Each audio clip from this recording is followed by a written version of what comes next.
What is going on, everyone? Scion's here with the Everyday Grind. Hoping you are enjoying Endwalker as much as I am when we can get in. I wanted to spend a few minutes getting a quick guide out for some of these new dungeons. Don't forget, I live stream 5 days a week right here on YouTube, and please like, subscribe, and ring that notification bell. The Tower of Zot, which is where we are here, is the first dungeon of the newest expansion of Final Fantasy XIV Online, Endwalker. It's a 3-boss dungeon, a ton of fun, and an AoE fest. The first boss is Mindaroova, and the very first thing she does is she casts Minutia Bio right on the tank. It's a tank buster, and it also gives the tank a poison. So be aware, healers, be aware.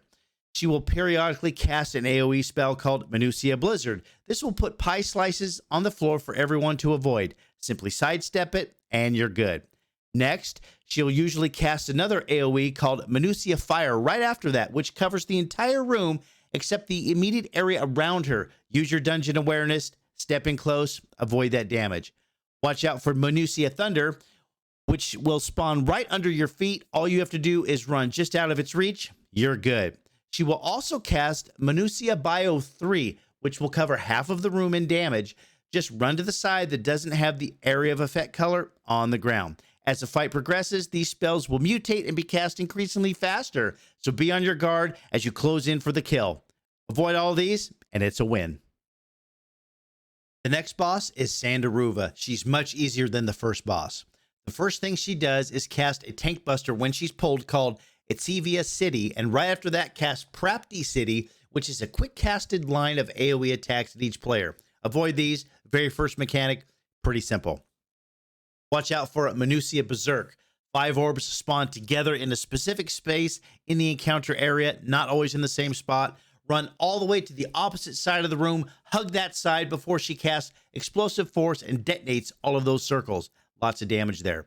She will cast Prakamaya City, which is a circle AoE attack, pretty easy to avoid, but then she will cast Minutia Stop and Prapti City together, which will target a player and freeze them in place. That frozen player will take a lot of damage, so be careful. She will periodically cast Minutia Confuse and jump out of the encounter circle only to return with 5 clones of herself. Find the Sandarova who is not moving or dancing and focus only on that version. Her clones will change into orbs and explode, so watch out and run to the edge of the encounter circle. Rinse and repeat these mechanics, and it's a win. The final boss of the Tower of Zot is the Magis Sisters. That's right, you get the whole family. Lots of mechanics here and a very, very fun boss encounter. You start off with the first sister, Sandarova, who will open with a spell called Samsara, a light party-wide attack because she's softening you up. She will then summon her 2 sisters. Both Mindaroova and Sandarova will cast spells you've seen before. Once Sandarova has called for her sisters, she will cast Minutia Reflect, while Mindaroova casts Delta Attack and Sandarova casts Minutia Faith. These spells will happen in this combination. They will stand in the triangle formation, which you can see, but it's more important that you pay attention to what they say as they are telegraphing what's going to happen next in the encounter. When you hear them say Glacial Ice, Entomb Our Foe, they will cast a room-wide blast of cold while at the same time a barrage of cone AoEs, so find a safe spot. You may also get a set of line AoEs to avoid as well.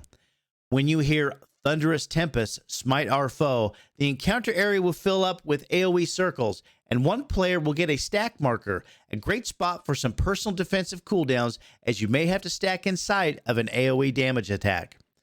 When you hear Insatiable Flame, Consume Our Foe, you will get an AoE spell similar to the Minutia Fire spell and wide line AoEs, and you'll get a second Minutia Fire spell. So run into the first one and spread out for the second one. During the encounter, you will also have to deal with some of the other abilities from both Mindaroova and Sandarova fights, but these will be cast to a single player. Make sure the group focuses damage on one sister at a time. As they die, the mechanics get easier, so choose which sister you want to down first. I love this dungeon, and I hope this short guide will help you. That's it for me, everyone. Join my live streams right here on YouTube 5 days a week, and please like, subscribe, and ring that notification bell so you know when I post a live stream, a YouTube short, or drop another video. Thanks for watching, and we'll see you next time.